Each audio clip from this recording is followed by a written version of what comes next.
صباح الخير، عاملين ايه؟ النهارده اليوم التالت ودلوقتي انا لسه صاحيه من النوم. وسيبكم من الكركبه اللي ورا دي مالناش دعوه بيها، مش مهم. المهم اننا ننزل نتمرن وسيبكم من اي حاجه وراكم. سيبوا كل حاجه وانزلوا اتمرنوا. انا صاحيه من النوم، هشرب فنجان قهوه وهاكل بيض بالشوفان. لسه شايفه الطريقه دي امبارح على النت، على انستجرام. ايه بقى وجبه مش سناك خفيف كده قبل التمرين، لان التمرين النهارده هتبقى عنيفه شويه. فلازم ابقى واكله قبلها، خصوصا ان انا هكون بتمرن حديد مش كارديو. لو كارديو زي ما قلت لكم مش مهم ان انت تاكلي قبل التمرين، مش مهم، بالعكس حلو ان انت ما تاكليش قبل التمرين. لكن مادام هتتمرني حديد وانت اصلا بتشيلي اوزان او ناوي تشيلي اوزان، يبقى لا، تاكلي حاجه كويسه قبل التمرين. فانا هاكل بيضه مقليه بالشوفان وفنجان قهوه وضربت معلقه زبده فول سوداني. دي كده وجبه كامله متكامله بالكافيين. هنروح نكسر الدنيا ان شاء الله. الوجبه بتاعت قبل التمرين تبقى قبل التمرين بساعه، ما دام هتاكلي وجبه مش سناك خفيف يبقى قبل التمرين بساعه. طعم وحش ولا انا نسيت احط ملح؟ انا نسيت احط ملح. انا ما بستخدمش غير الملح ده، لان انا عندي املاح اصلا اوريدي. مش عارفه باين ولا لا، اسمه دكتور سولت. لان انا عندي املاح و اوريدي عندي ميه زياده في جسمي، فهنحط شويه ملح يمكن يتبلع.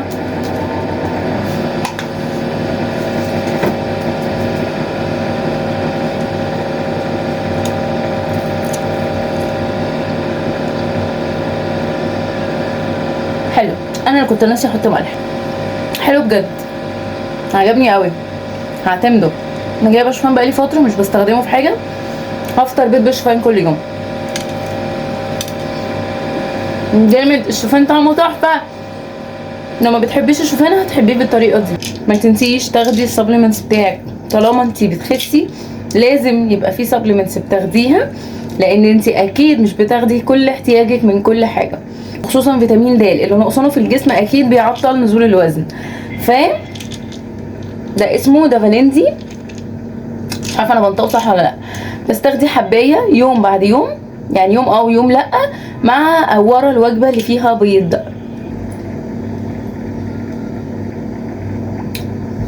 الفرعون الاصغر جاهز للاحتفال، يلا بينا.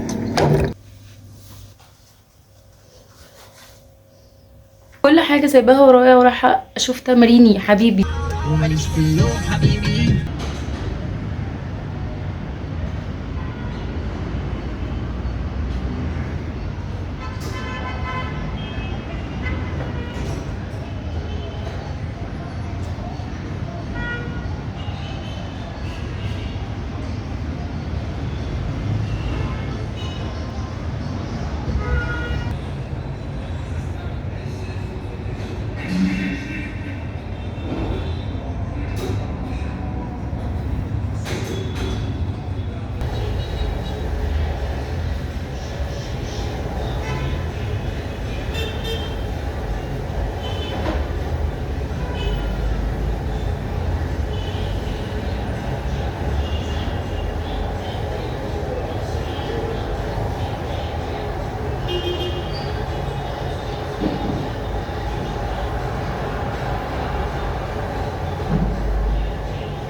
طيب دن، انا خلصت التمرين. ايه الدبوس ده؟ ماشي ما علينا. انا خلصت التمرين، بس حبيت ان اقول لكم حاجه كنت خايفه ان انا انساها. عشان تبقوا عارفين، تمرينة البوش او تمرين الكتف والصدر عامة، لو انت ما خدتيش بالك من الزوايا اللي انت بتختاريها وبتتمرنيها، ممكن كتفك يعرض. لو انت جيناتك قبل ده واستجابة جسمك جايبة لده، ممكن كتفك يعرض. عشان تبقي فاهمه. فدايما في تمارين الكتف اختاري التمارين اللي بجد تناسبك، واختاري التمارين اللي ما تعرضش الكتف. يعني في تمارين بتعرض، عشان تبقي فاهمه، في تمارين بتعرض الكتف، فاحنا هنتجنبها تماما. وده اللي احنا عملناه. يعني انت لما يبقى عندك تمرين بوش ممكن جدا تعملي التمرينه اللي احنا عملناها النهارده. هي تمرينه تكاد تكون صعبه شويه، لانها التمارين مش العاديه بتاعه تمارين البريس والشيست بريس والانكلاين بريس والحاجات دي. تمارين صعبه شويه، فيها كور وجلوتس معاها في نفس الوقت، ولكن صدقيني هي هترسم جسمك اكتر بكتير من اننا نشتغل التمارين الشيست العاديه، الفلاي والشيست بريس والانكلاين بريس وكل الكلام ده. وسي هاي بقى. سي هاي ماما. ايه؟ جيمي كيس. جيمي كيس. زي ما اتفقنا هنصوم ساعة بعد التمرين، وبعد كده هناكل. لو انا بره وانا هبقى بره بعد التمرين مش هروح البيت. هقول لكم بقى لما نبقى بره وعايزين ناكل هناكل ايه. دلوقتي انا عدى ساعة بعد التمرين، فجعت اكيد، فجبت دي.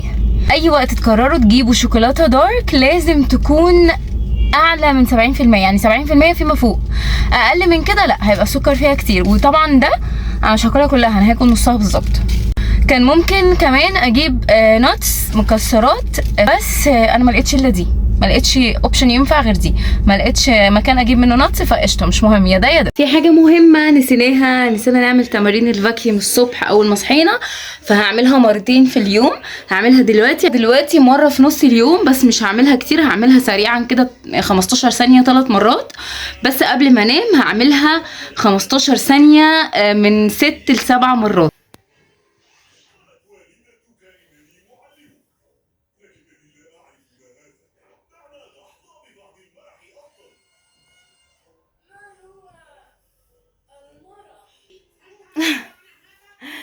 اوه ماي جاد،